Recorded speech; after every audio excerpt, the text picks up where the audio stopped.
నమస్తే, welcome to ఏజీటీవీ news. Bulletin ముందుగా headline.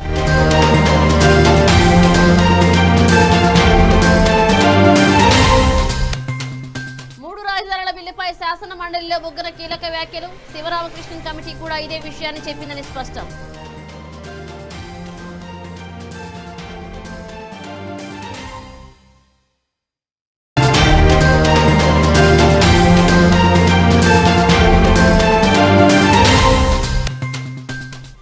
Telugu రాష్ట్రాలకు గుడ్ న్యూస్ చెప్పిన అమిత్ షా 110 కోట్లు విడుదల చేసినట్లు వెల్లడి.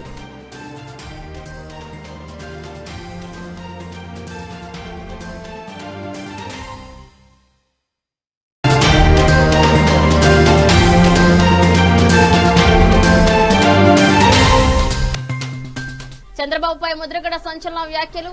మీ పతనం నా కళ్లతో చూడాలని ఆత్మహత్యా ప్రయత్నం విరమించుకున్నా అంటూ స్పష్టం.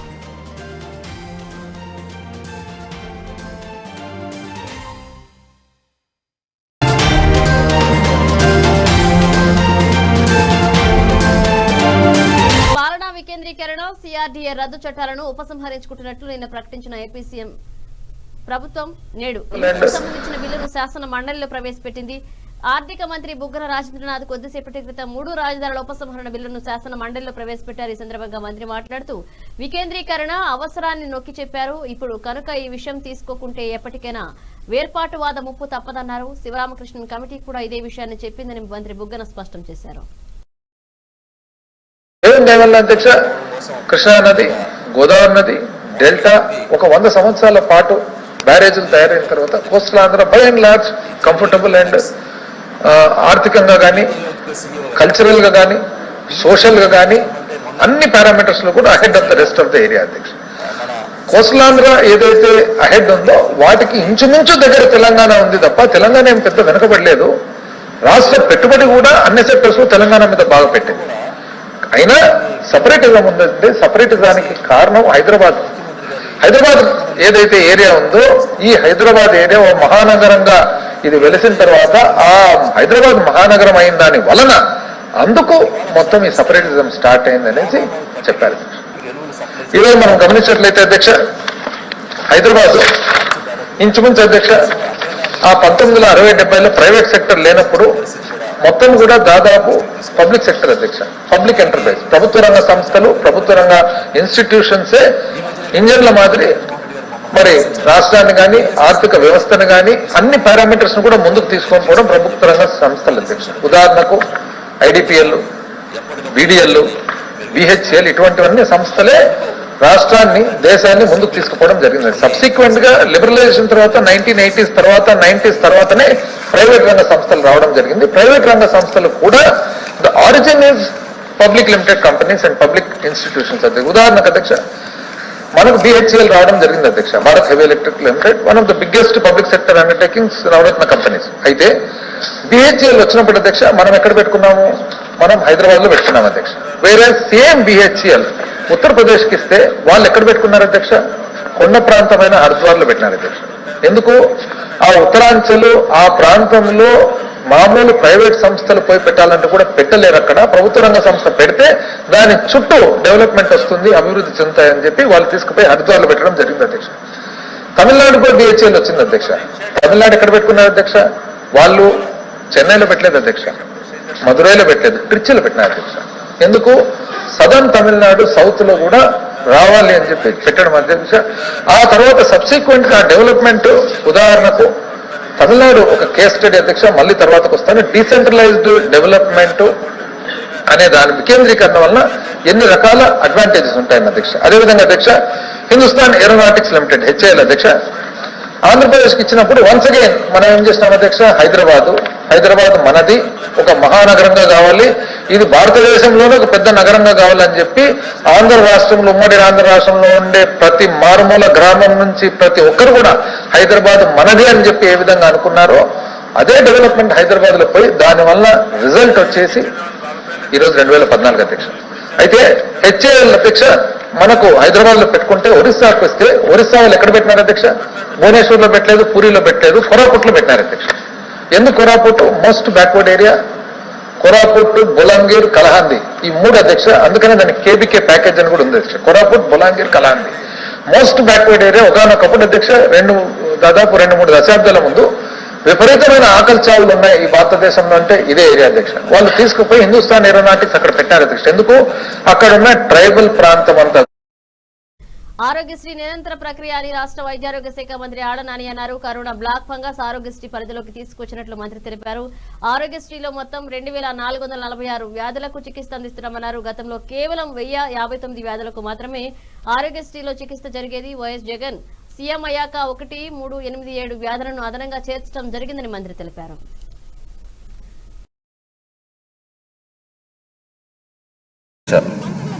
ప్రభుత్వం వచ్చిన తర్వాత అంటే మొత్తం ఈ రోజుకి ఆరోగ్యశ్రీలో ఇప్పుడు ప్రజలు పొందుతున్నటువంటి ఆరోగ్య సేవలు దాదాపుగా 2446 ప్రొసీజర్లు ఇప్పుడు ప్రజలందరికీ కూడా అందుబాటులో ఉన్నాయి అధ్యక్ష ఈ రోజుకి. అని అధ్యక్ష ఇదంతా కూడా నిరంతరం కొనసాగే ఒక ప్రక్రియ అధ్యక్ష. ఉదాహరణకు ఇంతకు ముందు మనం కోవిడ్ పాండమిక్ మనం అందరం కూడా ఆ విపత్తును మనం ఎదుర్కొన్నాం. ఆ సందర్భంలో అప్పుడు అవసరాలను బట్టి ఆ రోజు కోవిడ్కి సంబంధించినటువంటి ఆ కోవిడ్ వ్యాధికి సంబంధించిన దాన్ని కూడా మనం ఈ ఆరోగ్యశ్రీ పరిధిలోకి తీసుకురావటం జరిగింది అధ్యక్ష. దానికి సంబంధించి బ్లాక్ ఫంగస్ ని కూడా మనం ఆరోగ్యశ్రీ పరిధిలోకి తీసుకురావటం జరిగింది అధ్యక్ష.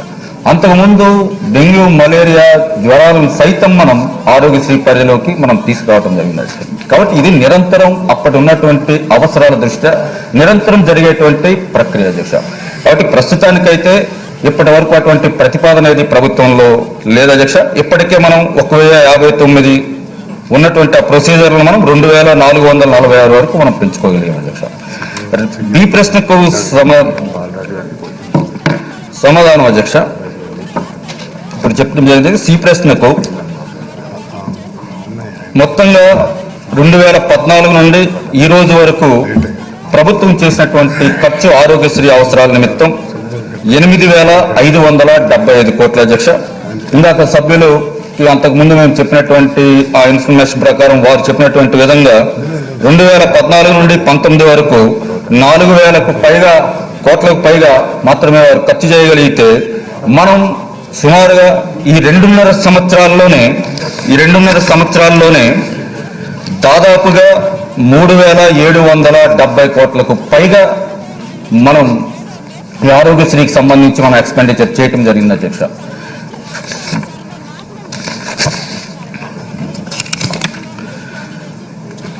దాంతోపాటు అధ్యక్ష ఇప్పుడు గౌరవ శాసనసభ్యులు అడిగినటువంటి ప్రశ్నకు ఆసుపత్రులకు సంబంధించి 700 సంబంధించి మనం ఎక్స్పెండిచర్ చేయటం జరిగింది అధ్యక్ష.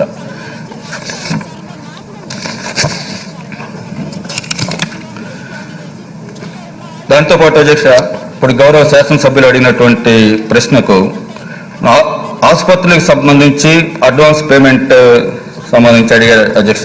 క్యాన్సర్ ట్రీట్మెంట్ అటువంటి ప్రక్రియ మన దగ్గర అయితే ఇంకా మొదలు పెట్టలేదు. ఇప్పుడు సభ్యులు మా దృష్టికి తీసుకొచ్చినటువంటి ఈ విషయాన్ని మరి గౌరవ ముఖ్యమంత్రి గారి దృష్టికి తీసుకువెళ్ళి దానికి సంబంధించినటువంటి చర్యలు అవసరమైనటువంటి చర్యలు తీసుకుంటూ జరిగింది. బాలరాజు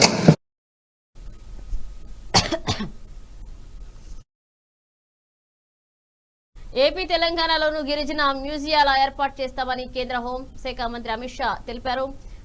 సోమవారం మణిపూర్లో రాణి గైడ్లైన్లో గిరిజన స్వాతంత్ర సమరయోధుల మ్యూజియం కు వర్చువల్ ద్వారా అమిత్ షా భూమి పూజ చేశారు. సందర్భంగా ఆయన మాట్లాడుతూ గిరిజన మ్యూజియాలకు 195 కోట్లు కేటాయించినట్లు తెలిపారు.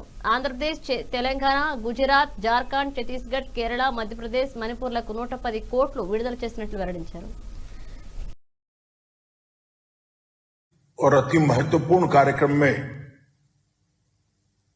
मंच पर उपस्थित मणिपुर के लोकप्रिय मुख्यमंत्री श्रीमान बीरेन सिंह जी, केंद्रीय मंत्रिपरिषद में मेरे साथी झारखंड के पूर्व मुख्यमंत्री श्रीमान अर्जुन मुंडा जी, मणिपुर के इंडस्ट्री और कॉमर्स मिनिस्टर श्रीमान विश्वजीत सिंह जी, पीएचईडी के मिनिस्टर श्री लोसी दिखो जी, माननीय उप मुख्यमंत्री श्री जॉय कुमार जी, खेल और युवा मामलों के मंत्री लेटपाओ हुकीब जी, उपस्थित दोनों संसद सदस्यगण, उपस्थित सभी अधिकारीगण, उपस्थित सभी विधायकगण और उपस्थित सभी मणिपुर के प्यारे भाइयों और बहनों, आप सभी को प्रणाम कर कर मैं मेरी बात की शुरुआत करना चाहता हूं। आज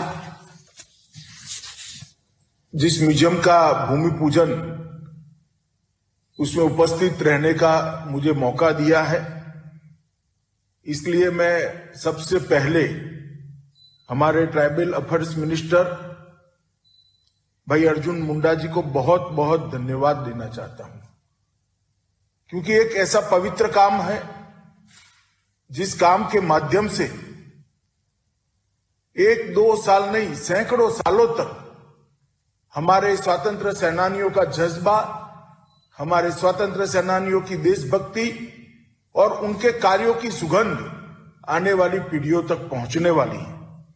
आज मैं जब मणिपुर के अंदर ये ट्राइबल म्यूजियम स्वतंत्र सेनानियों का बन रहा है, उस वक्त मणिपुर के सभी स्वतंत्र सेनानियों को आदरांजलि श्रद्धांजलि देना चाहता हूं। पूर्णा ब्रजवासी, युवराज तिकेंद्रजीत, जनरल थंगल, निरंजन सुबदर, चिराई थंगल, महाराज कुलचंद्र सिंह, जोदोनांग, रानी मां, हिजाम इराबोत सिंह, ऐसे कई स्वतंत्रता सेनानियों ने मणिपुर के इस प्रदेश के अंदर अंग्रेजों के खिलाफ लड़ाई लड़कर अपने देश का परचम ऊंचा करने का काम किया था। मैं इस बात से भी बहुत बहुत अपने आप को गौरवान्वित समझता हूं कि अभी मैं अंडमान निकोबार गया था। वहां पर जब विजिट के पहले वहां की सारी पहाड़ियों का इतिहास में पढ़ रहा था, तब मुझे मालूम पड़ा कि माउंट हैरियट के पहाड़ी पर, जो हैरियट एक अंग्रेज के नाम से जाना जाता है, वहां पर मणिपुर के महाराजा कुलचंद्र सिंह और उनके सेनानियों के, उनके साथियों के, वहां के టీడీపీ అధినేత చంద్రబాబు నాయుడుకి మాజీ కాపు ఉద్యమ నేత ముద్రగడ పద్మనాభం లేఖ రాశారు. ఈ మధ్య మీ శ్రీమతి గారికి జరిగిన అవమానం గురించి మీకు వెక్కి వెక్కి ఏడవడం టీవీలో చూసి ఆశ్చర్యపోయాను. మా జాతికి ఇచ్చిన హామీని అమలు చేయమని ఉద్యమం చేస్తే నన్ను, నా కుటుంబాన్ని మీరు చాలా అవమానపరిచారు. మీ కుమారుడు లోకేష్ ఆదేశాలతో పోలీసులు నన్ను బూటుకారితో తన్నారు. నా భార్య, కుమారుడు, కోడల్ని బూతులు తిడుతూ లాఠీలతో కొట్టారు. 14 రోజుల పాటు ఆసుపత్రిలో గదిలో నన్ను, నా భార్యను ఏ కారణంతో బంధించారు? మీ రాక్షస ఆనందం కోసం ఆసుపత్రిలో మా దంపతులను ఫోటోలు తీయించి చూసేవారు. నా కుటుంబాన్ని అవమానపరిచిన మీ పతనం నా కళ్లతో చూడాలనే ఉద్దేశంతోనే ఆనాడు ఆత్మహత్య ప్రయత్నాన్ని విరమించుకున్నా. నా కుటుంబాన్ని ఎంతగానో అవమానించిన మీ నోటి వెంట ఇప్పుడు ముత్యాల్లాంటి వేదాలు వస్తున్నాయన్నారు. నాకు నా కుటుంబానికి జరిగిన అవమానం మర్చిపోలేకపోతున్నాను సార్. నా కొడుకుని కొట్టుకుంటూ తీసుకెళ్ళటం, నా భార్య లేకవే అని రెక్కట్టు లాగటం అండి, నా కోడల్ని కొడితే దిక్కెవరే నీకు, ఈ మాటలో తట్టుకోలేకపోతున్నాను సార్. ఒక్కొక్కసారి ఎందుకు బతుకున్నానా కూడా అనుకుంటుంటానండి. వాళ్ళకి శిక్షలు పడే వరకు కూడా మా బతుకుండాలా అని కూడా ఆలోచనతో బతుకుతున్నాను సార్. మినిమం వారానికి 2 రోజులు ఏడుస్తాను సార్. ఎప్పుడన్నా టీవీలో వస్తుంటే తట్టుకోలేను సార్. మా అడ్వకేట్స్ మీట్లోని, సోదరిమణుల మీటింగ్లోని ఆ విజువల్స్ చేసినప్పుడు కూడా బయటికి పోయిపోయింది సార్. చూస్తే ఉండలేను సార్. మా బాధ అది సార్. భగవంతుడు ఉంటే శిక్ష పడద్దని చూస్తాం. శాసనసభలో ప్రశ్నోత్తరాలు కొనసాగుతున్నాయి. డ్రిప్ ఇరిగేషన్ రాయలసీమకు లైఫ్ లైన్ అని మంత్రి కన్నబాబు పేర్కొన్నారు. డ్రిప్ ఇరిగేషన్ ను కావాలనే స్లోడౌన్ చేసినట్లు మంత్రి కన్నబాబు అంగీకరించారు. రెయిన్ గన్లు ఇప్పుడు టీడీపీ నాయకుల ఇళ్లలో ఉన్నాయన్నారు. 2019-20లో 2 లక్షల ఎకరాలకు డ్రిప్ ఇచ్చామన్నారు. గత ప్రభుత్వం బకాయిలు పెట్టడం మూలంగా సిస్టమ్ సరిచేయాల్సి వచ్చిందన్నారు. దీంతో డ్రిప్ ఇరిగేషన్ కాస్త స్లోడౌన్ చేశామని, అంతేగాని పథకాన్ని ఆపలేదని కన్నబాబు పేర్కొన్నారు. వచ్చే ఏడాది ఫిబ్రవరి నాటికి అడిగిన ప్రతి రైతుకు డ్రిప్ ఇస్తామన్నారు. హబ్గా రాయలసీమని మాట్లాడుతూ ఉన్నామంటే, అనంతపురం లాంటి జిల్లాలో హార్టికల్చర్ హబ్గా మాట్లాడుతామంటే ఆ రోజు ఆయన వేసిన బీజమే అని చెప్పి ఈ సందర్భంగా చెప్తా ఉన్నాను అధ్యక్ష. ఆ తర్వాత వచ్చిన ప్రభుత్వాలు కొంతవరకు చేసి ఆ తర్వాత 2014-19 నుంచి చూసుకుంటే అధ్యక్ష, పథకాన్ని అమలు చేసినా కూడా ఆ పథకాన్ని లోతుల్లోకి వెళ్ళి చూస్తే ఏ విధంగా అమలు చేశారనేది ఆశ్చర్యంగా ఉంటుంది అధ్యక్ష. కరువును తరిమేయాలంటే రెయిన్ గన్స్ కొన్నారు అధ్యక్ష. రెయిన్ గన్స్ కొని 116 కోట్ల రూపాయలతో, అవి ఎక్కడున్నాయో తెలియదు అధ్యక్ష. ఇప్పటికీ ఆ పైప్స్ కానీ లేదంటే దాని ఎక్విప్మెంట్ కానీ చాలామంది తెలుగుదేశం పార్టీ నాయకుల ఇళ్లలో ఉన్నాయి అధ్యక్ష. అంటే దీన్ని బట్టి మీకు చూస్తే ఏమర్థమవుతుందంటే, వాళ్ళకి కావాల్సిన రైతులకి, వాళ్ళకి నచ్చిన వారికి నచ్చిన విధంగా మంజూరు చేసుకున్న విషయాన్ని మనం అర్థం చేసుకోవచ్చు అధ్యక్ష. అందుకే ఈ వ్యవస్థని మార్పు చేయాలని ట్రై చేయడం మొదలుపెట్టాం అధ్యక్ష. మొదలు పెడితే కొన్ని పాపాలకి కారణాలు వెతికితే దొరకవు అధ్యక్ష. ఇది కూడా అలాంటి స్కీమ్. అందుకే దీన్ని ఇప్పుడు సరి చేస్తున్నాం. 2019-20 సంవత్సరాల అధ్యక్ష ఈ పథకాన్ని ఏమి ఆపలేదు అధ్యక్ష. ఆపేశారని తెలుగుదేశం పార్టీ వారు పెద్ద ప్రచారం చేస్తున్నారు. 2019-20లో అధ్యక్ష దాదాపుగా 1,21,581 హెక్టార్స్ అధ్యక్ష. అంటే 2.5 లక్షల ఎకరాలకి డ్రిప్ ఇచ్చాము అధ్యక్ష. డ్రిప్ మంజూరు చేసాము, వేశారు కూడా. ఇంచుమించు 1,03,188 మంది రైతులు దీంట్లో కవర్ అయ్యారు అధ్యక్ష. 720 కోట్ల అధ్యక్ష దీని వ్యయం. గత ప్రభుత్వం చంద్రబాబు నాయుడు గారు అధికారంలో ఉన్నప్పుడు ఇచ్చిన ఈ డ్రిప్ ఇరిగేషన్ కూడా నిధులు మంజూరు చేయలేదు అధ్యక్ష. చాలా వరకు బాకీలు పెట్టి వెళ్ళిపోయారు. ఈ బాకీలన్నీ ఇవాళ తీర్చే పరిస్థితి, తీర్చాల్సిన బాధ్యత ఈ ప్రభుత్వం మీద పడింది అధ్యక్ష. ఇదే కాకుండా ఈ ఎక్విప్మెంట్ రేట్స్ కానీ వాళ్ళతో ఉన్న ఒప్పందాలు కానీ మళ్ళీ తిరిగి రివైజ్ చేయాల్సిన అవసరం వచ్చింది అధ్యక్ష. వీటన్నిటిని దృష్టిలో పెట్టుకుని గత ఏడాది సిస్టమ్ సరిచేసే వరకు దీన్ని ఆపాల్సిన పరిస్థితి ఉందనే ఉద్దేశంతో స్లో డౌన్ చేసిన మాట వాస్తవం అధ్యక్ష. ఇప్పుడు మళ్ళీ తిరిగి ప్రారంభించబోతా ఉన్నాం అధ్యక్ష. వచ్చే కొద్ది రోజుల్లో టెండర్లు పిలుస్తాం. ఫిబ్రవరి నెలకల్లా ఇంప్లిమెంటేషన్ ప్రారంభిస్తామని చెప్పి తెలియజేస్తున్నాం. ఎమ్మెల్యే రోజా నగరి నియోజకవర్గంలో పర్యటించారు. ఇళ్లు దెబ్బతిన్న వారిని పరామర్శించి ప్రభుత్వం ఆదుకుంటుందని భరోసా ఇచ్చారు. వాయుగుండం ప్రభావంతో చిత్తూరు జిల్లాలో భారీ వరదలు వచ్చి లోతట్టు ప్రాంతాలు మునిగిపోయాయి. నగరి నియోజకవర్గంలో గ్రామాలు కూడా వరద ప్రభావానికి గురయ్యాయి. దీంతో ఎమ్మెల్యే రోజా వరద ప్రభావిత ప్రాంతాల్లో పర్యటించి బాధితులను పరామర్శించారు. ముఖ్యమంత్రి వైఎస్ జగన్మోహన్ రెడ్డి కూడా వరద ప్రభావిత జిల్లాల్లో ఉండే ఎమ్మెల్యేలు అసెంబ్లీ సమావేశాలకు రానవసరం లేదని, తమ ప్రాంతాల్లో ఉంటూనే బాధితులకు తక్షణ సాయం అందేలా చర్యలు తీసుకోవాలని ఆదేశాలు జారీ చేశారు.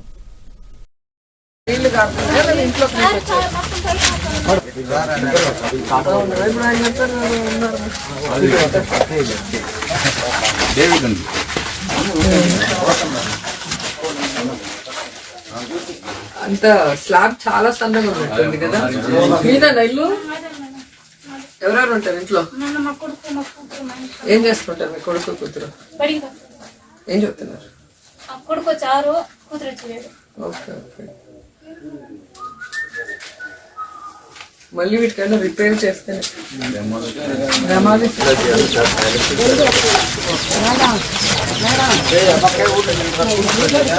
ఎక్కడమ్మా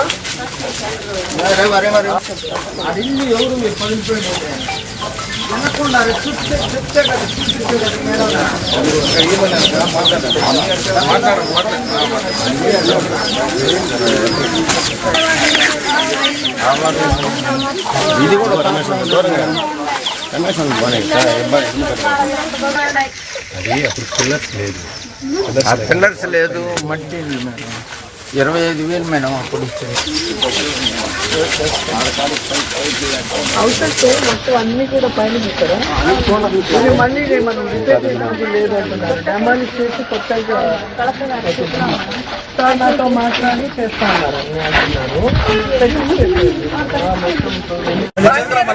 మళ్ళీ వల్ల వీళ్ళు చాలా ఇబ్బంది పడుతున్నారు. సో పునరావాసం కింద వీళ్ళందరికీ ఈరోజు ఇంటికి 25 కిలోల బియ్యం, 1 లీటర్ ఆయిల్, అలాగే 1 కిలో కందిపప్పు ఇవ్వడం జరుగుతుంది. అలాగే వీళ్ళకి గవర్నమెంట్ తరఫున 1000 రూపాయలు కూడా ఇవ్వడం జరిగింది. సో ఇప్పటి వరకైతే వీళ్ళని ఈ విధంగా ఆదుకున్నాము.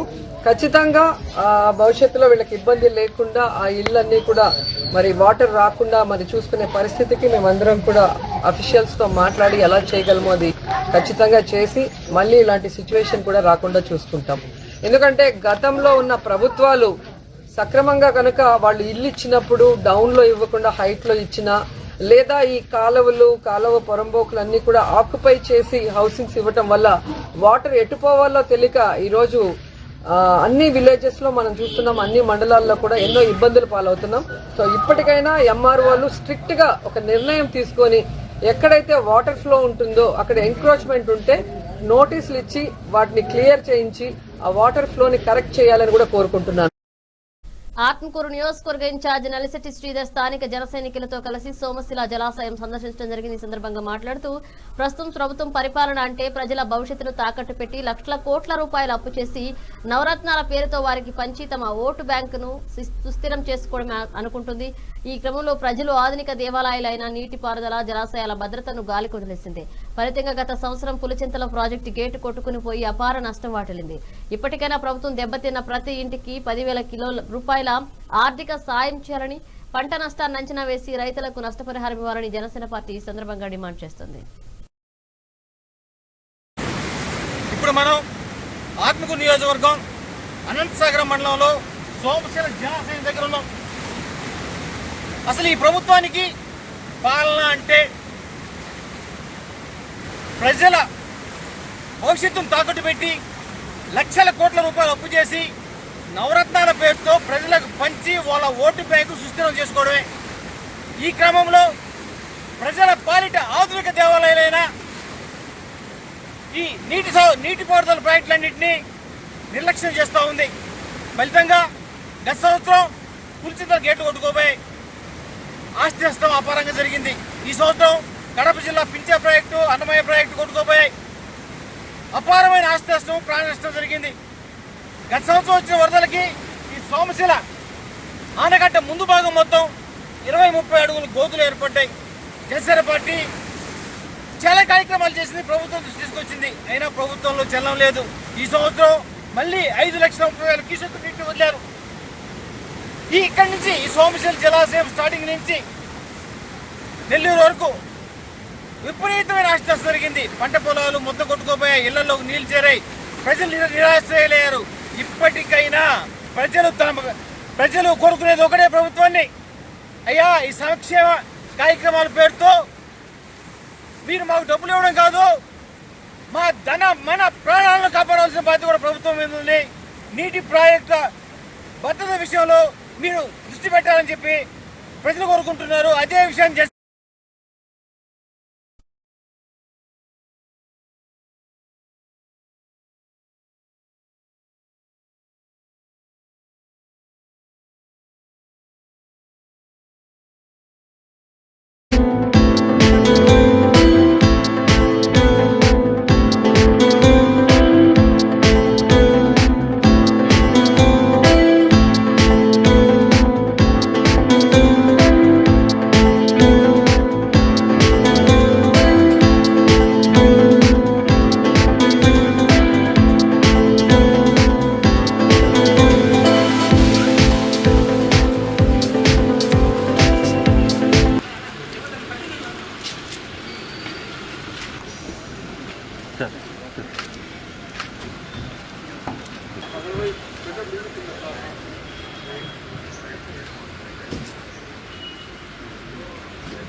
Updates keep watching HTV News.